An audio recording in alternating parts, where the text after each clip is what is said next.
Okay, this is a difficult one. This is the question that I always get, so we gotta talk about it. I like this background though. Master Chief background. Animated. You can barely see it, but I got The Witcher, and then I got some rainy glass here. Calms me down. I don't know. I like thunderstorms and stuff. What's going on, YouTube? In this video, we're talking about when do you know how to apply for the job? When do you know that you're ready to start sending out those applications, resumes, and cover letters? Maybe you're self-taught, you've been doing this for a while, and you're just not sure if you're there yet. And maybe you want the answer for me to tell you exactly what you need to know in terms of technologies or exactly the projects you need to have in your portfolio. But the answer is not that simple. It depends on people and what they're studying. What stack are they studying? What language are they studying? Where do they want to be in a few years? I can't tell you when you're ready. That's up to you to decide. I wish there was a simpler answer than this, but there's not a point in time where the clouds open up, some guy comes down, and he's like, you're ready, apply. Like, you just have to decide one day, okay, maybe I think this is a pretty cool project I just made, and I think this is a pretty cool company. Maybe I should just apply and see what happens. That is how you start. Do the old, maybe I'll just apply and see what happens. You'll learn more from getting rejected from jobs or ghosted from jobs than you will constantly wondering if you're ready to apply or not. And then I've seen some people in the chat say, well, I'm not confident enough to apply for a job. You don't need confidence to click the button. Confidence and applying for jobs are two different things. First of all, you're not even in an interview with them. They're not looking at you. You don't have to do anything. You just click the button, upload your resume and your cover letter. There you go. Like, confidence, what you are saying you don't have confidence is more of a manifestation of the imposter syndrome, so to speak. I can tell you what's popular and some things that you should look into, which are being used by a lot of companies right now, and so therefore your chances of being employed by one of those companies is a little bit higher. Let's go over those real quick. JavaScript, HTML, CSS, Python, Node, React. That's about it. That's pretty much the bare minimum that you need to be able to apply. Should you learn jQuery? Yeah, you should probably learn jQuery. Should you learn React? Yeah, you should probably know at least one front-end framework. Should you know SQL? Yeah, you should probably know how to do some inner joins and write some queries. Should you know HTML and CSS? Absolutely, but you should probably know Sass as well.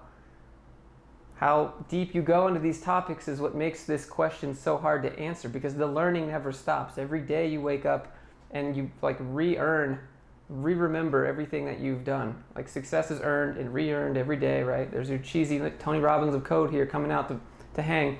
But seriously, it depends on you, and you don't need to reach a certain level, be like, okay, once I've completed 4 projects, I'm ready to apply. That's not how it goes. Just apply. Say that you've reached a certain point and you see a job match that has like 90% of what you have, but oh, you're missing SQL. Oh, well, I have to learn that first before I apply. You don't have to do that. Just apply to the job. The worst they can say is no, and the second thing they do is nothing. So either way, like, you didn't lose anything. The only thing that you lost was time, but it's not lost time, because I'm betting you're going to learn something when they tell you no. And if you're not learning something, you need to figure out a way to have a takeaway from that experience. You're testing the waters. That's what I do with the job interview. I was just testing the waters. I just want to stay up to date, stay current, see what's happening. How are they interviewing people? Like, just practice. Go in with, an abundance mentality, saying, oh, there's plenty of jobs out there for me. I'll find one. Have, almost zero, don't put too much emotion into it. If you get it, fantastic. If you don't, you just learned a whole bunch of stuff. That's where you need to be in your confidence level. So just apply. I mean, you should probably have a couple portfolio projects. You should probably at least, know the things that I just talked about somewhat. But companies hiring people that have amazing project portfolios usually assume that you know nothing anyways. That's what happened to me when I got my first job. I was like, oh, I know all this stuff. I know exactly what to do.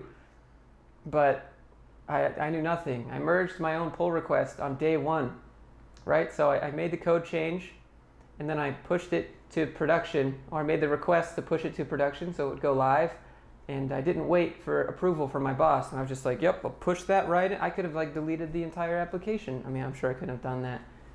There was protections, but you get what I mean? Like, I thought I knew what I was doing, and I don't. So just be okay with that, and they know that. They're spending the time to train you because you're a sponge and you're willing to work hard just for the ability to learn, and they appreciate that, and you should appreciate that too.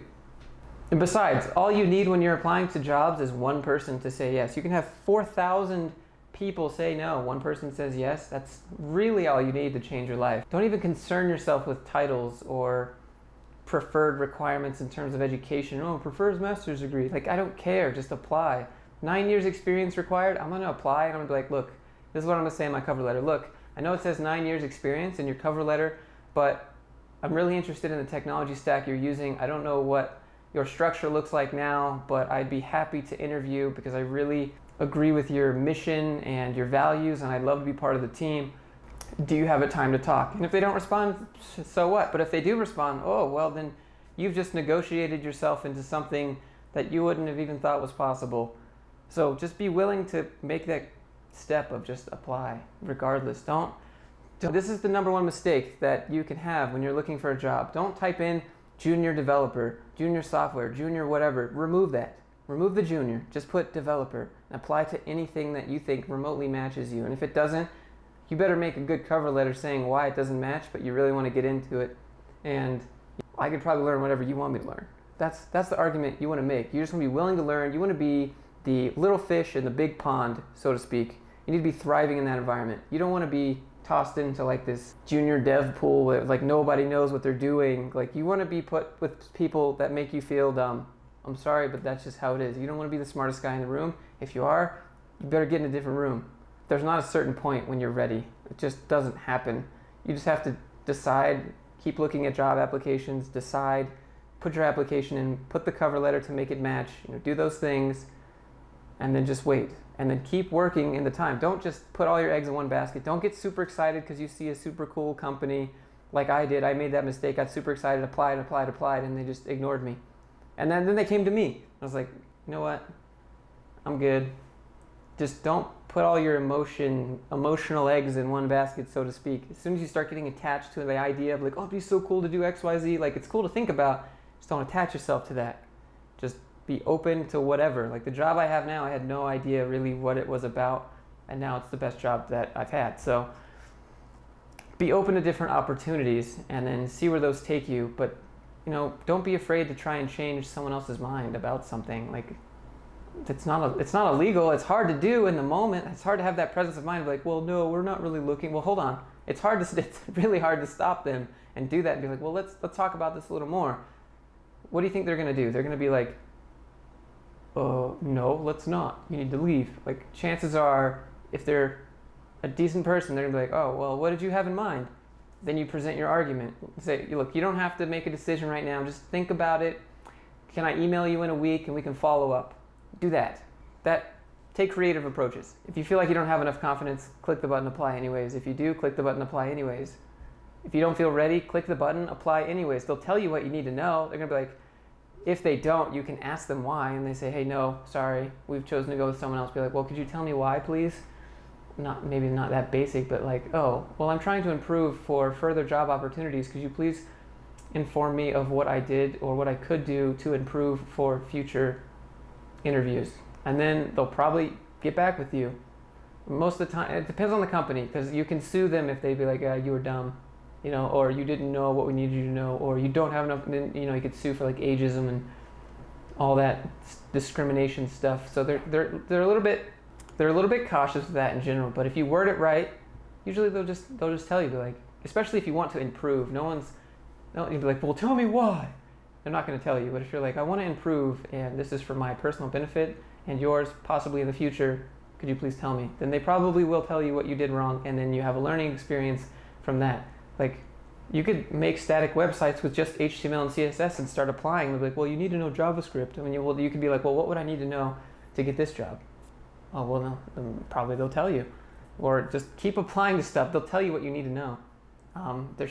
You just got to take that first step. You got to jump off the cliff. If you don't jump off the cliff, you're never going to give a chance to yourself for the parachute to open, right? That's the Steve Harvey motivational speech that he gives, right? Everyone's got a parachute, but no one's ever going to see it open, see what they can do until they take that leap.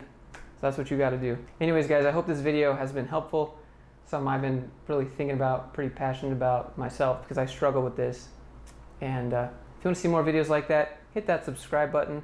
I'm almost at 10,000 subscribers, not really sure what to do with myself, but thanks for everyone who watches me. I appreciate each and every one of you again, and I'd like to see you in the Discord.